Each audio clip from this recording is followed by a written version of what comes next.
Shalom semua jemaat Tuhan yang dikasihi Tuhan kita Yesus Kristus. Bersyukur kepada Allah yang telah memberikan kita kesempatan hari ini untuk kita boleh bersama-sama belajar firman Tuhan yang menjadi kekuatan di dalam kehidupan kita. Mari saudara, kita persiapkan hati kita sebelum kita mendengarkan firman Tuhan dengan doa. Mari kita berdoa. Bapa kami yang di sorga, kami mengucap syukur, terima kasih. Hari ini kami masih boleh belajar firman-Mu yang menjadi makanan rohani kami untuk kami semakin mengenal Tuhan, untuk kami semakin mengasihi dan mendekat Engkau. Bapa, pimpinlah setiap pribadi kami yang mendengar firman-Mu, supaya ketika kami mendengar firman-Mu, kami sungguh-sungguh mengerti dan memahami message daripada firman Tuhan ini. Mohon Tuhanlah yang memimpin sepanjang kami mendengar firman-Mu, biar Roh Kudus Tuhan yang memimpin kami dan hamba-Mu yang berbicara, pakailah sesuai dengan kehendak-Mu. Ini doa kami siap mendengar firman-Mu, berbicaralah di tengah kami, dalam nama Yesus Kristus kami sudah berdoa. Amin. Saudara dan saudari yang dikasihi Tuhan, tema khotbah kita hari ini adalah percaya kepada janji Tuhan Yesus. Berdasarkan teks Injil Yohanes pasal yang ke-14 ayat 27 hingga 29. Mari kita perhatikan pembacaan ini. Damai sejahtera ku tinggalkan bagimu, damai sejahteraku ku berikan kepadamu, dan apa yang ku berikan tidak seperti yang diberikan oleh dunia kepadamu. Janganlah gelisah dan gentar hatimu. Kamu telah mendengar bahwa aku telah berkata kepadamu, aku pergi, tetapi aku datang kembali kepadamu. Sekiranya kamu mengasihi aku, kamu tentu akan bersuka cita, karena aku pergi kepada Bapa-Ku, sebab Bapa lebih besar daripada aku. Dan sekarang juga aku mengatakannya kepadamu, sebelum hal itu terjadi, supaya kamu percaya apabila hal itu terjadi. Bacaan ini menceritakan perkataan-perkataan Yesus pada malam sebelum Yesus disalibkan. Yesus berkata, bangunlah, marilah kita pergi dari sini.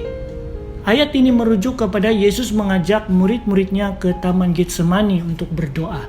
Disitulah Yesus bergumul berat akan apa yang dia hadapi. Sebentar lagi Yudas akan datang bersama dengan askar Romawi untuk menangkap Yesus.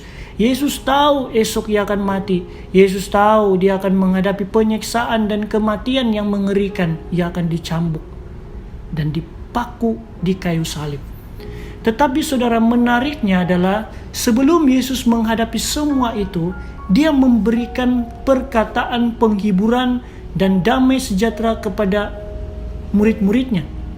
Jadi hari ini kita akan merenungkan 3 janji yang Yesus katakan kepada murid-muridnya di dalam pembacaan yang kita baca sebentar tadi, yaitu Yohanes 14 ayat 27 hingga 29. Yang pertama, janji akan damai sejahtera. Nah, pada suatu kali ada pertandingan melukis tentang damai sejahtera. Maka masuklah banyak lukisan. Ada lukisan yang sangat bagus yang menggambarkan matahari terbenam.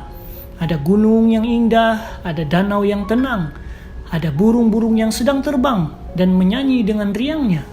Ada satu keluarga yang sedang piknik di pinggir danau. Tetapi yang mendapat tempat pertama secara sekilas itu tidak menggambarkan damai sejahtera di dalam pikiran banyak orang. Lukisan yang mendapat tempat pertama itu menggambarkan hal yang sangat mengerikan, yaitu langit begitu gelap, sedang ada badai, petir menyambar, pohon yang hampir rebah, air terjun yang mencurah-curah ke sana kemari. Tetapi lukisan itu menang, karena di sebalik air terjun itu digambarkan 2 ekor anak burung yang sedang diberi makan oleh ibu mereka. Damai sejahtera yang Yesus berikan adalah seperti demikian. Damai sejahtera yang tidak seperti dunia berikan. Damai sejahtera yang di tengah-tengah kesulitan, kegelisahan dan penderitaan. Karena itu Yesus berkata, janganlah gelisah dan gentar hatimu. Berarti memang kita ada alasan untuk takut, untuk gentar. Tetapi saudara, di tengah-tengah segala ketakutan dan kegentaran seperti yang Kristus hadapi sendiri, itulah Kristus akan memberikan kita damai sejahtera saat kita mengalami hal tersebut. Damai sejahtera yang Kristus berikan itu tidak dikenal oleh dunia ini. Damai sejahtera bukan karena lingkungan begitu baik, yaitu bukan karena ada rumah mewah, ada kereta, ada uang yang banyak, bukan karena juga situasi keluarga dan anak-anak yang baik. Kalaupun keluarga baik-baik dan hidup kita baik-baik, pekerjaan dan masa depan yang baik, ya kita memang harus bersyukur. Tetapi damai sejahtera yang Yesus berikan adalah bukan dipengaruhi oleh dunia ini. Tetapi damai sejahtera yang Yesus berikan adalah meskipun engkau mengalami penganiayaan, menghadapi sakit penyakit, mengalami kekurangan, maka justru di dalam keadaan seperti itu damai sejahtera diberikan kepadamu. Yesus sendiri mengalami penganiayaan. Dia dikhianati oleh murid-muridnya sendiri, yaitu Yudas. Tetapi Yesus berkata, "Aku tidak takut karena Bapa yang akan menyertai aku." Karena itu di dalam Filipi pasal 4 ayat yang ke-7 mengatakan, damai sejahtera Allah yang melampaui segala akal akan memelihara hati dan pikiranmu dalam Kristus Yesus. Saudara, apakah Anda mengenal dan mengalami akan damai sejahtera seperti ini? Kristus yang sebentar lagi akan disalibkan dan melalui kematiannya akan mendamaikan kita dengan Allah. Itulah yang menjadi sumber damai sejahtera yang paling utama. Kita diperdamaikan dengan Allah, maka ada kedamaian yang melampaui segala akal dan hati kita yang paling dalam. Damai sejahtera ini akan mendorong kita dalam melakukan pekerjaan Tuhan. Damai sejahtera di dalam kesulitan dan pergumulan seperti yang Kristus sendiri alami. Murid-murid akan tercerai-berai dan meninggalkan Yesus seorang diri. Namun ada damai sejahtera karena Bapa menyertai aku. Inilah saudara rahasia damai sejahtera yang ada pada anak-anak Tuhan, yaitu kita semua. Paulus mengatakan, jikalau engkau mau taat, maka engkau pasti akan mengalami aniaya. Tetapi justru disitulah Tuhan berjanji, damai sejahtera aku berikan kepadamu. Saudara, dalam sebuah buku Michael Desmond yang berjudul Ditetapkan untuk Menghasilkan Buah, dia menyampaikan, ketika engkau mendengarkan suara iblis, saat itu juga hatimu akan dipenuhi dengan kegelisahan dan ketakutan. Tetapi ketika engkau melakukan kehendak Bapa, memang ada kesulitan, pergumulan, kelemahan, dan penderitaan. Tetapi di tengah-tengah semua itu, maka ingat janji Tuhan, yaitu damai sejahtera ku berikan kepadamu. Aku akan menyertai engkau. Saudara, janji yang kedua, janji akan sukacita. Yesus menjanjikan sukacita kepada murid-muridnya jika mereka mengerti apa yang akan terjadi.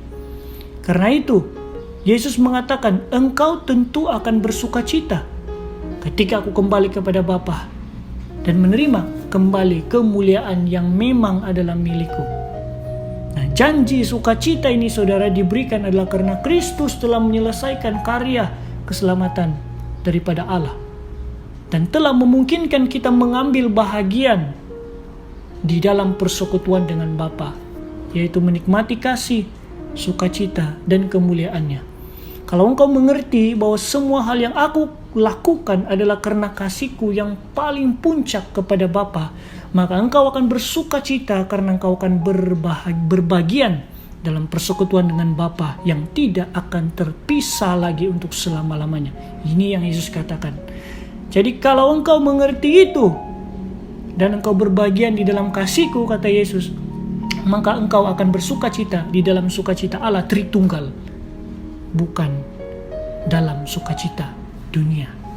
Jadi saudara, kita dapat bersuka cita karena Allah telah menebus kita dari dosa dan mengangkat kita menjadi anak-anaknya. Sekarang kita memperoleh pengharapan keselamatan. Oleh itu saudara, seharusnya krisis dunia dan masalah pribadi yang kita alami saat ini itu seharusnya tidak mencuri sukacita kita, sehingga kita tidak lagi bersemangat menjalani kehidupan kita sehari-hari. Ketahuilah bahwa kita tidak pernah lepas daripada semua masalah atau cobaan hidup, tetapi kita akan dapat menanggungnya karena kita memiliki Bapa yang mengasihi kita, sehingga Ia tidak membiarkan kita dicobai melebihi batas kemampuan kita. Ia pasti akan beri kita jalan keluar. Oleh itu, tetaplah bersuka cita karena kita sudah diselamatkan. Hadapilah kenyataan hidup yang pahit dan sulit ini dengan berani dalam iman kepada Allah, sambil kita menanti kedatangan Tuhan Yesus kali yang kedua menjemput kita semua ke surga. Janji yang ketiga, janji akan iman. Tuhan Yesus mengatakan di dalam ayat yang ke-29, "Dan sekarang juga aku mengatakan kepadamu sebelum hal itu terjadi, supaya kamu percaya apabila hal itu terjadi." Saudara, Tuhan Yesus mengatakan hal ini supaya iman kita hari ini juga dikuatkan. Nah, pertanyaannya adalah percaya kepada apa? Percaya meskipun Yesus ditangkap, dianiaya, dijatuhi hukuman mati, diolok-olok, disalibkan, dan meskipun penguasa dunia ini datang, semua itu tidak berkuasa sedikit pun atas diri Yesus. Jadi Yesus mengatakan kalimat-kalimat ini sebelum dia betul-betul ditangkap dan disalibkan untuk menunjukkan siapa yang berkuasa. Jadi Tuhan Yesus mengatakan tidak ada seorang pun yang dapat merebut nyawaku daripadaku kalau aku tidak memberikannya. Tuhan Yesus mengatakan sebentar lagi aku akan ditangkap dan mati, tetapi bukan penguasa dunia ini yang membunuh aku. Bahkan mereka sebenarnya di dalam kedaulatan Tuhan dipakai oleh Tuhan untuk menggenapi rencana keselamatan Tuhan bagi manusia yang berdosa.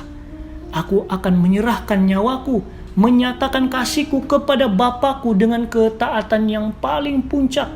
Yesus ingin menyatakan bahwa Bapa berkuasa atas seluruh peristiwa ini. Tidak seorang pun mengambil nyawaku daripadaku, kata Yesus. Jadi saudara, Yesus mengatakan kalimat-kalimat ini sebelum semua itu terjadi, supaya murid-muridnya dan kita juga boleh percaya kepada Kristus hari ini. Kita boleh beriman bersungguh-sungguh tanpa ragu di dalam Kristus, karena Dia berkuasa atas titik sejarah yang paling gelap. Kayu salib menyatakan kengerian dosa yang paling menakutkan, sekaligus disitulah kasih Kristus dinyatakan yang paling puncak. Sekarang kita dapat beriman kepada Yesus yang di dalamnya kita memperoleh keselamatan kekal, karena Yesus sudah buktikan di kayu salib. Melalui kematian dan kebangkitan Yesus di kayu salib memberikan kita keuntungan, yaitu iblis dikalahkan, kuasa maut dikalahkan, dan dosa kita diampuni. Inilah saudara iman kita bahwa Yesus telah memberikan kita hidup baru. Biarlah kita beriman kepada Dia atas 3 janji yang Yesus katakan sebelum Dia dipaku di atas kayu salib. Damai sejahteraku ku berikan kepadamu, bersukacitalah kalau engkau mengerti apa yang akan terjadi sebentar lagi, dan percayalah kepadaku karena sebelum semuanya itu terjadi aku sudah mengatakan kepadamu bahwa itu akan terjadi. Karena aku berkuasa, Bapa berkuasa, Dia tidak pernah meninggalkan kita. Dia mengalahkan titik tergelap dalam sejarah manusia, maka Dia juga dapat mengalahkan titik tergelap di dalam hidup kita. Marilah saudara, kita beriman dan percaya kepadanya. Di dalam apapun kesulitan dan pergumulan yang kita hadapi, biarlah kita kembali kepada firman perkataan Tuhan yang sudah Tuhan berikan kepada kita melalui Roh-Nya yang kudus. Biarlah kita membaca firman, merenungkan, dan berdoa, memohon Roh Kudus berbicara kepada hati kita yang paling dalam, menguatkan kita.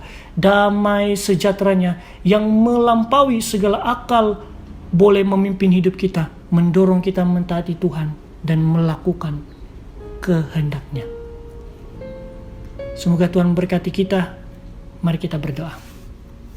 Bapa kami yang di sorga, kami mengucap syukur terima kasih untuk firman-Mu hari ini yang sudah mengajarkan kami tentang 3 janji Tuhan Yesus yang diberikan kepada kami hari ini. Tuhan, pimpinlah hidup kami supaya kami boleh mengenal janji-Mu, supaya kami boleh sungguh-sungguh menikmati akan janji yang Kau sudah berikan di dalam hidup kami. Pakailah hidup kami Tuhan sesuai dengan kehendak-Mu. Berikan kami kekuatan iman untuk kami boleh menghadapi segala kesulitan hari ini. Terpujilah Engkau Tuhan, terima kasih firman-Mu, dalam nama Yesus Kristus kami sudah berdoa. Amin.